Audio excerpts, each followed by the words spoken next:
Okay, so I've been lurking on here for a while, reading everyone's wild stories about marriages gone wrong, and I figured it's time to spill my own. This isn't some Lifetime movie drama. It's just my life, messy and real, playing out in a mid-sized city, somewhere in the Midwest us. No glamorous settings, just suburban houses, with lawns that need mowing and jobs that pay the bills but suck the soul right out of you. I'm in my late 30s, been married for over a decade, and yeah, I cheated. But let's back up because it didn't start with some steamy affair in a hotel room. It started with boredom, the kind that creeps in like fog and doesn't lift. Our marriage wasn't bad, not by any stretch. We met in college, both studying business or something practical like that, and settled into a routine that felt safe. He worked in finance, crunching numbers for a firm downtown, and I ended up in marketing for a mid-level company that sells office supplies. Thrilling, right? We'd come home, make dinner together sometimes, watch Netflix, argue about whose turn it was to unload the dishwasher. Sex was okay, not fireworks but comfortable, like slipping into old pajamas. We had a kid early on, who's now in elementary school, and that added layers, soccer practices, parent-teacher conferences, the whole deal. But somewhere along the way, I started feeling like I was just going through the motions. Like, is this it? Wake up, work, parent, sleep, repeat? It wasn't that he was abusive or neglectful. He was attentive in his way, remembered anniversaries with flowers from the grocery store, helped with chores without being asked. But there was no spark anymore. Conversations turned into logistics. Did you pay the electric bill? What's for dinner? I'd look at him across the table and wonder when we stopped talking about dreams or laughing at stupid jokes. I tried to spice things up once, booked a weekend getaway to a bed and breakfast a couple hours away. We had fun, but it felt forced, like we were actors in our own rom-com. Back home, the routine snapped right back into place. That's when I started noticing things at work. My job involved a lot of client meetings, traveling to trade shows a few times a year. At one of these events in Chicago last year, I met this guy from a vendor company. He was in sales, charismatic without being sleazy, and we hit it off over drinks at the hotel bar. Nothing happened that night, just talking about industry trends, sharing laughs about bad bosses. But when I got home, I couldn't stop thinking about how alive I felt in that conversation. It was like I'd been underwater and finally surfaced for air. A few weeks later, he emailed me about a potential collaboration. Professional at first, but then the messages got personal. Hey, remember that story you told about your first job? Cracked me up. I'd reply with something witty, and before I knew it, we were texting outside work hours. It felt harmless, flirty, sure, but not crossing lines. I delete the messages afterward, telling myself it was just a distraction from the daily grind. My husband noticed I was on my phone more but chalked it up to work stress. You okay? He'd ask, and I'd nod, feeling a pang of guilt but pushing it down. Then came the business trip to Atlanta. Our companies were partnering on a project, so we ended up at the same conference. After a long day of panels and networking, we grabbed dinner with the group. Everyone else peeled off early, but we stayed, ordering another round. The conversation flowed: politics, travel dreams, even vulnerabilities. He admitted his own marriage was rocky, separated but not divorced yet.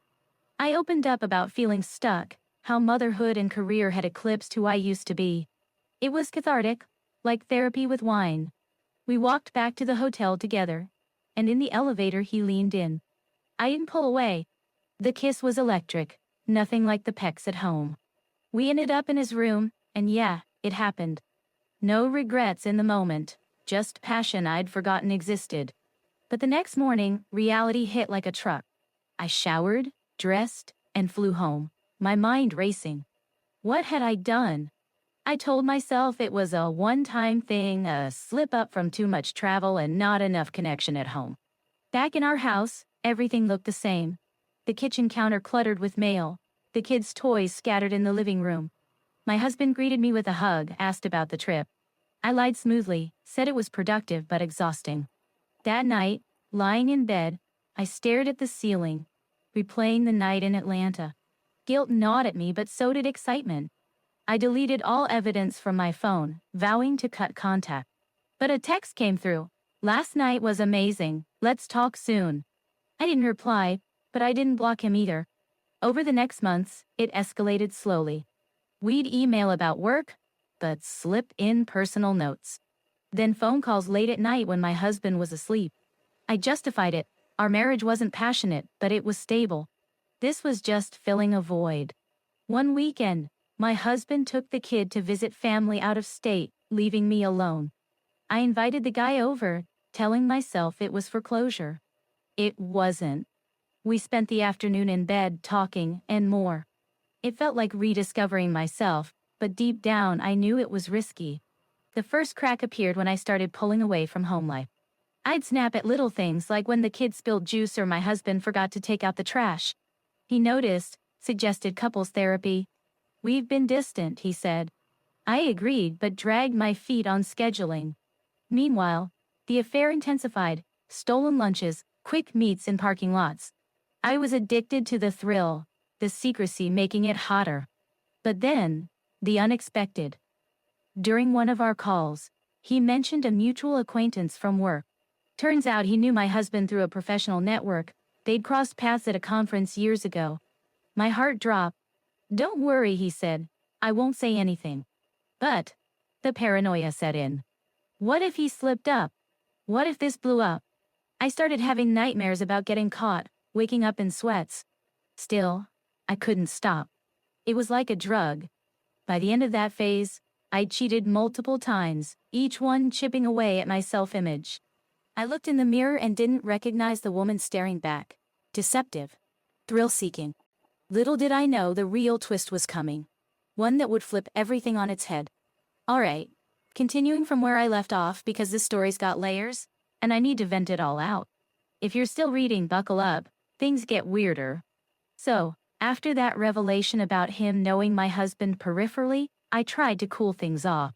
We need to slow down, I texted. He agreed, but within days we were back at it. The pull was too strong. Work trips became excuses and I'd lie about extended meetings. At home, the guilt manifested in overcompensation. I'd cook elaborate dinners, initiate sex more often, even surprise my husband with tickets to a game. He seemed happier, which only twisted the knife deeper. One evening, after a particularly intense rendezvous in a motel outside town, I came home to find my husband on the couch, scrolling through his phone with a furrowed brow. Everything okay? I asked, heart pounding. He looked up, smiled faintly. Yeah, just work stuff. How was your day? I exhaled, but something felt off. Paranoia ramped up. I started checking his phone when he showered, but found nothing. Maybe I was imagining things. Then came the plot twist I never saw coming. It was during a work event, a company picnic where spouses were invited. My husband couldn't make it due to a deadline, so I went alone. There, mingling with colleagues, I spotted my lover across the field, chatting with someone. Wait, what? He wasn't supposed to be there. His company wasn't involved. I froze as he approached, all smiles. Surprise, he whispered. Thought I'd crash and see you. Panic surged. What if someone connected the dots? But the real shock hit later that night. After the event, we met up briefly in my car. He seemed off, fidgety. There's something I need to tell you, he said. Turns out, he wasn't just separated, he was still very much married and his wife was pregnant.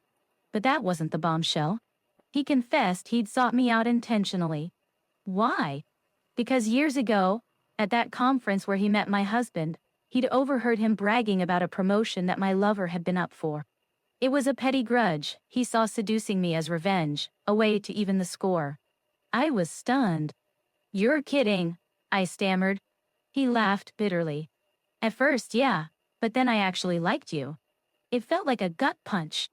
All those deep conversations, the passion, it was tainted by this ulterior motive. I ended it right there, drove home in tears, vowing never to speak to him again. Blocked his number, deleted emails. But the damage was done. I was a wreck, questioning everything. At home, the facade cracked. My husband noticed my mood swings, the late nights working. We finally started therapy, a neutral office in a strip mall, with a therapist who specialized in couples. Sessions were awkward at first, talking about communication, intimacy. I danced around the truth, blaming stress. He opened up about feeling unappreciated at work, how he wanted more adventure in life. It humanized him, made me regret more. But the affair lingered in my mind like a shadow. Months passed and I thought I'd buried it. Focused on family, weekend hikes in nearby parks, game nights with the kid. Sex improved. We experimented a bit, rekindling some spark. But then, another twist. I started getting anonymous emails. Blurry photos from our meets, demands for money to keep quiet. Blackmail. My lover denied it when I confronted him via a burner app, but who else? Paranoia peaked. I hired a private investigator discreetly, paying from my personal savings. Turns out it was his wife. She'd found out about us, hacked his accounts, and was lashing out. The emails stopped after I threatened legal action, but the stress took a toll. I developed anxiety, started seeing a therapist solo. There I unpacked it all. The boredom, the thrill, the betrayal within betrayal. "Why did you do it?" she asked. I didn't have a neat answer. It was a mix of midlife crisis, unmet needs, and poor impulse control. No cliches about soulmates, just human frailty. Meanwhile, my husband suggested a vow renewal for our anniversary, something small in the backyard. I agreed, hoping it would reset us. We planned it, invited close friends, picked a simple cake from a local bakery. The day came, sunny and mild. As we exchanged promises, I felt genuine hope. Maybe we could move past this without him knowing. But fate had other plans. That night, after guests left, we were cleaning up when his phone buzzed. He glanced at it, face paling. "What is this?" he asked, showing me a text from an unknown number. A screenshot of one of those blurry photos with a message. "Ask your wife about Atlanta." My world shattered. He stared at me, waiting. I broke down, confessed everything. The affair, the revenge motive, the blackmail. Tears streamed. He listened silently, then walked out to the garage. He slept on the couch that night. The next day, we talked. Raw, painful. He wasn't raging, more hurt, betrayed. How long? Multiple times. "Do you love him?" No. It was stupid. We decided on separation, not divorce yet, for the kids' sake. He moved to the guest room. We co-parented civilly. Therapy continued, but now individually. The unexpected part? In those sessions, he revealed his own secret. He'd had an emotional affair years ago, with a co-worker during a rough patch after the kid was born. Nothing physical, but close. "I get it," he said. "But that doesn't make this okay." It leveled the field somewhat, made us both flawed. We navigated the limbo, attending school events together, dividing chores. Friends noticed the tension but didn't pry. As weeks turned to months, I threw myself into self-improvement, joined a gym, took online courses in graphic design to pivot careers. The kid adjusted, sensing the shift but thriving with extra attention. But the divorce loomed. We hired mediators to avoid court drama. Assets split fairly. House in both names, savings divided. No alimony fights. We were amicable. Yet just when I thought we'd settle into co-parenting, another curveball. During mediation, we discovered financial discrepancies. Turns out my husband had been hiding investments, not maliciously but from old habits. It complicated things, leading to arguments. But in the end, it forced deeper talks, almost rebuilding trust in ruins. Picking up the thread here because this saga keeps unfolding in ways I couldn't predict. After the confession and separation, life became a weird limbo. We'd share the house but live like roommates. Separate bedrooms, scheduled kid time, polite small talk over coffee. No screaming matches, just quiet resentment simmering. I'd catch him looking at me with that wounded expression, and it'd gut me. Work suffered. I took a leave, citing burnout, and spent days journaling, trying to make sense of my choices. The mediator sessions were clinical, in a bland office with fluorescent lights. We discussed custody, 50-50, no fights there. Finances got thorny with those hidden accounts. He explained they were from bonuses he'd invested quietly for our future. I believed him, but it stung. Another layer of secrecy. We agreed on splits, signed papers. The divorce filing felt anticlimactic, just forms at the courthouse. But here's the twist that blindsided me. A few weeks after filing, I started feeling off, anxious, tired. Thought it was stress, but a test confirmed, pregnant. How? We'd had makeup sex during that brief rekindling phase before the blow-up. I hadn't been with the lover in months. Panic set in. I told my husband over dinner, expecting explosion. Instead, he cried, happy tears mixed with confusion. Is it mine? Yes. It changed everything. We paused the divorce, decided to try reconciliation for the new baby's sake. Therapy intensified, couple sessions twice a week. We unpacked resentments, my feeling trapped, his emotional distance. He admitted the emotional affair had been a cry for help. I'd ignored signs. We rebuilt slowly. Date nights, honest talks. Sex returned, tentative but real. The pregnancy progressed. Ultrasounds showed a healthy baby. The kid was excited about a sibling, oblivious to the drama. Yet doubts lingered. Was this genuine or force? During a prenatal checkup, I met another expectant mom in the waiting room. We chatted. She shared her story of infidelity and redemption. It inspired me, but also highlighted risks. Home life improved. We traveled as a family to a national park, hiked trails, bonded. But the lover's shadow loomed. I worried about more blackmail. Then the next pivot, my ex-lover contacted me via LinkedIn, apologizing profusely. His marriage had imploded, wife left with the kid. He was in therapy, regretted the revenge angle. I was broken, he said. I forgave but blocked him. Closure felt good, but it stirred old guilt. As my belly grew, so did our connection. We attended birthing classes, held hands during contraction simulations. The birth was intense. Hospital room, epidural, hours of labor. When the baby arrived, crying in pink, my husband cut the cord, tears in his eyes. Holding the newborn, we felt like a team again. Postpartum was rough. Sleepless nights, hormones crashing. But we supported each other. He took paternity leave, changed diapers, cooked. The older kid helped, proud big sibling. Friends commented on our glow, unaware of the backstory. Just as things stabilized, another surprise. During a routine check of our joint accounts, I found transfers to an unknown account. Confronted him. Turns out, it was for a surprise down payment on a bigger house in a better school district. For our family, he said. It melted me, but also sparked trust issues.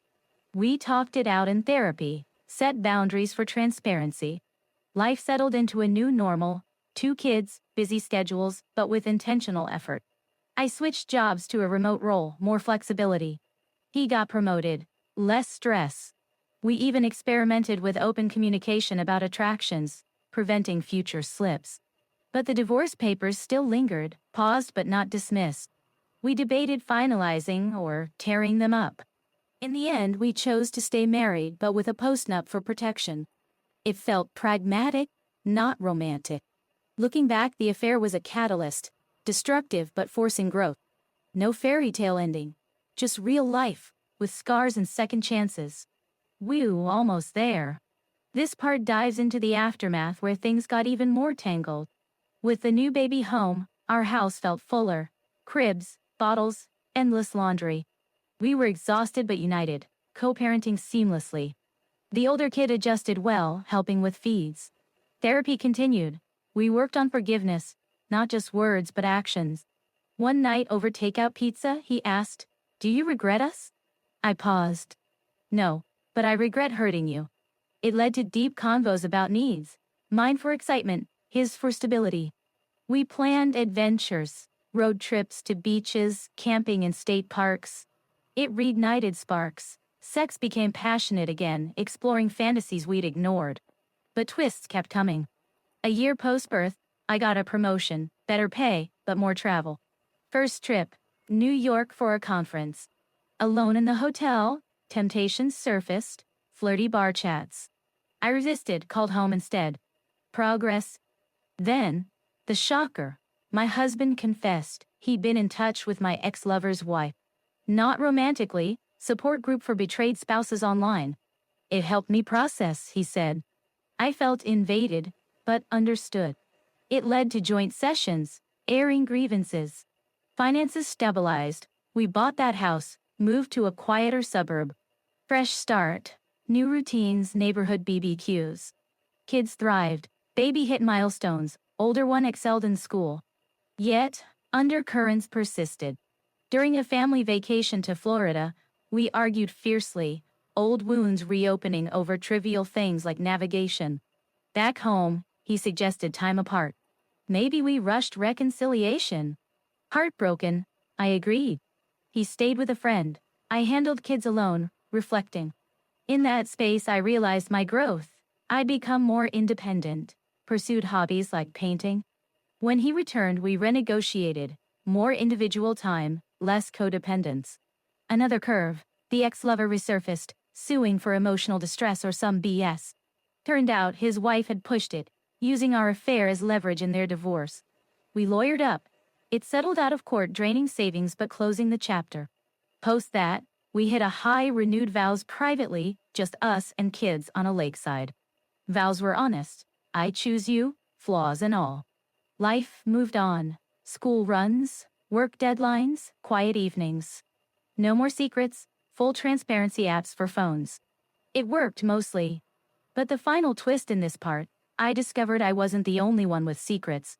Going through old boxes during the move, I found letters from his emotional affair partner. Recent ones, post our reconciliation. Nothing physical but emotional support during our rough patches. I needed someone, he admitted. Devastated, I considered leaving. But we talked. Hours, tears. Decided on full disclosure. No more outsiders. It strengthened us oddly, like surviving a storm.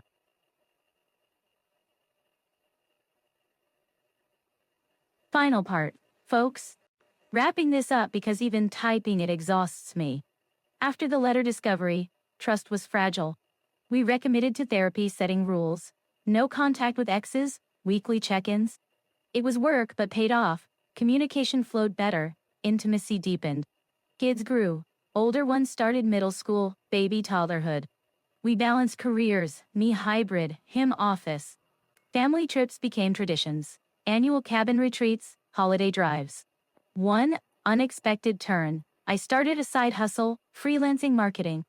It boomed, giving financial independence. Empowering but strained time. He supported taking more home duties. Then health scare. He had a minor heart issue, stress-related. Hospital stay forced perspective. Life's short. Post-recovery, we prioritized fun, dance classes, spontaneous dates.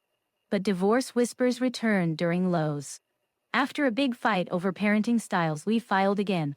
This time amicable, mediated, focused on kids. Post-divorce, we co-parented exceptionally. Shared custody, holidays together. Surprisingly, romance rekindled as friends with benefit. No pressure, just connection. Twist, I dated casually, but nothing stuck. He did too. Eventually we realized we worked better apart but together. Remarried? No. But partnered in life, unlabeled. Years on, kids happy, us content. The affair? A painful lesson in self-awareness. No regrets now, just growth. If you're in similar spots, talk before acting. Life's full of turns. Navigate wisely.